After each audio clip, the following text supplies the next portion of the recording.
കേന്ദ്ര ഗവൺമെന്റ് കോർപ്പറേറ്റുകൾക്ക് നൽകിയ സൗജന്യങ്ങൾ വെട്ടിക്കുറയ്ക്കുന്നതിന് പുറമെ ഓൺലൈൻ വ്യാപാരത്തിന് സെസ് ഏർപ്പെടുത്തണമെന്നും വ്യാപാരി വ്യവസായി ഏകോപന സമിതി സംസ്ഥാന പ്രസിഡന്റ് രാജു അപ്സര ഡൽഹി കണ്ട ഏറ്റവും വലിയ പാർലമെന്റ് മാർച്ച് ഫെബ്രുവരി 18 നടക്കുമെന്നും കേന്ദ്ര ഗവൺമെന്റിന്റെ സംരംഭ വിരുദ്ധ സമീപനത്തിനെതിരായുള്ള പ്രതിഷേധത്തിന്റെ ആദ്യപടിയാകും മാർച്ചെന്നും അദ്ദേഹം സൂചിപ്പിച്ചു.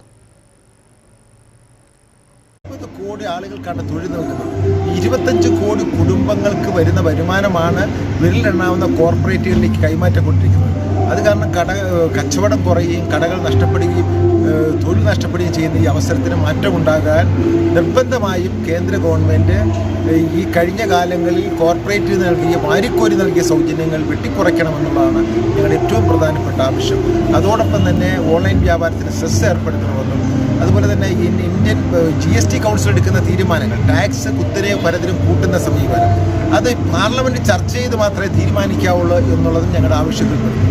എന്തായാലും ഡൽഹി കണ്ട ഏറ്റവും വലിയ പാർലമെൻറ്റ് മാർച്ചായിരിക്കും ഫെബ്രുവരി 18-ാം തീയതി ഡൽഹിയിൽ നടക്കുന്നത്.